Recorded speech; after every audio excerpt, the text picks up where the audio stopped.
I am Alan Kurtz. I am the senior gameplay designer on Battlefield 3. I've been with DICE for about 7 years now. I started out on 2142. I've also worked on both the Bad Company series, and Battlefield 3 is my first big, real Battlefield game.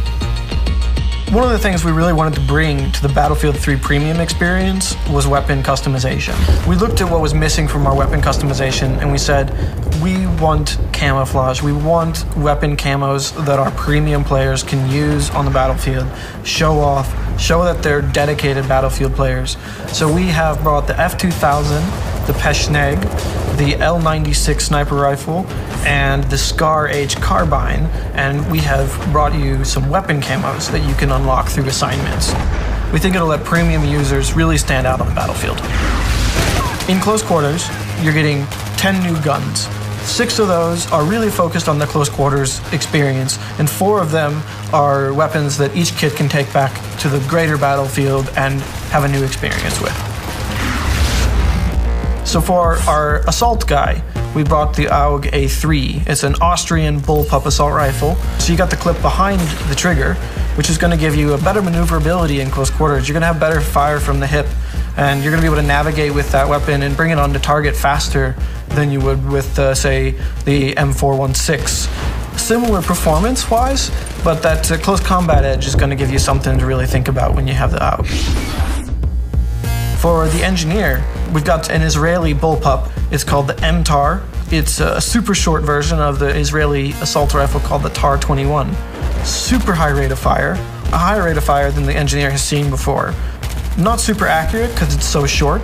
Kind of like a FAMAS for the engineer. I know that guys have been looking for that super high rate of fire volume output gun, and I think we've really brought that with the MTAR.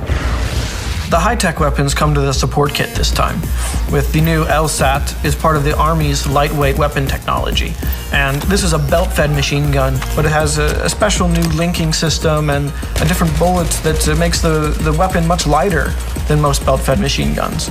So it doesn't have a super top rate of fire, but it has a really good mobility, and it's kind of a nice blend between an M27 and an M249. Something that sits in the middle that you can use in close quarters, but you can put a bipod on it and hit some long range if you need to, and something that I think really fits in between those two.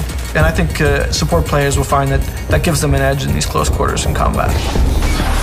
For recon, we went out and we found the M417. And this is a semi-automatic designated marksman rifle. The 20-round magazine, which is a bigger magazine that's been available, with also the big hard-hitting round from the Mark 11 with the 7.62 NATO round. So you're going to get the power of the 7.62 NATO in a shorter, more controllable package and a bit more mobility. It doesn't have the accuracy that the other semi-auto sniper rifles does, but it's definitely going to give you an option beyond just the SKS in a close quarters environment for playing recon, for being that team player with your beacon and with your tugs, and giving your players the intel and still being able to compete on a close combat level.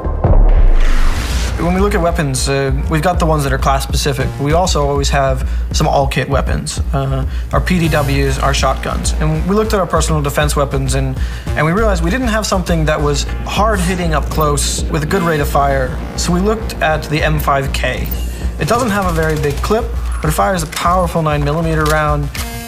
It's kind of a spray gun, not super accurate, but great mobility, super short. It's got the foregrip on the front for some great controllability, and basically just lets a player get in close, hit hard, no range at all, but basically lets anybody kind of be that ultimate close quarters specialist with this gun. Then we looked at the flip side, which is the shotguns. We wanted to bring back a pump shotgun that people could say, this is a combat pump shotgun. So we have brought over the SPOS 12. It's really an accurate pump shotgun. It's got a tight spread. You got to really get in close with it or be real accurate with it to get the full effect of it. It's a little bit of a blend of the speed of a semi-auto with a nice tight choke on the shotgun. Your pellets are going to land together, and I think we'll find players are going to really enjoy the new aspect of the SPOS 12 when it comes into their close quarters combat.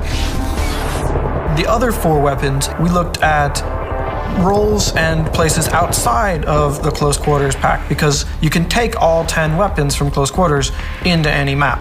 and that's been really important for us. So on the Assault kit, we've brought over the SCAR L, and this brings a super popular SCAR platform from the Engineer over to the Assault side.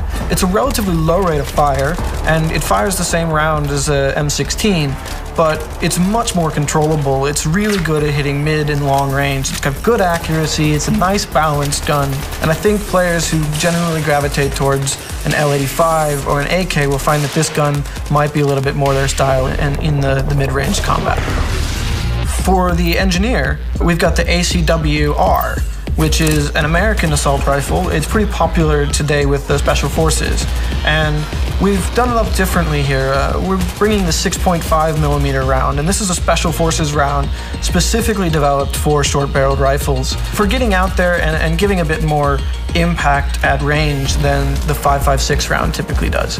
So your ACW-R isn't going to be quite as good up close as most carbines, but it's going to give you a bit more range, and it's going to give you a bit more controllability than the SCAR H, which is our long-range carbine today. So I think it'll fit into a niche where some players have been complaining that they don't quite have what it takes at distance with a carbine, while giving them a trade-off that still makes it a balanced gun. Recon has always been about long range. We knew we had to bring in something bolt action that players were really going to be able to say, this is a new bolt action gun, it's something I haven't seen before, something unique. So we went out and looked, and we found the J&G 90. This is actually a Turkish rifle, renowned for its accuracy, one of the most accurate sniper rifles in the whole world. We think that players, when they get their hands on this, will be making those long-range headshots and really pulling down some marksman bonus with this one. Finally, for support, we've got the L86 LSW. That stands for Light Support Weapon. This is the British Army's light support weapon. It's a clip-based weapon. It's got about 42 rounds or so in the magazine, similar to an RPK or an M27, except this one's bullpup. This is the big brother of the L85 for the Assault class. Super accurate, great on a bipod, but also has some mobility bonuses, so it'll let it double up in the close quarters environment, especially if you slap a laser sight on there or a foregrip, and you can really get a nice, good, accurate close combat light support weapon. I think players who like the L85 will find a support weapon that they can really go to in the L86.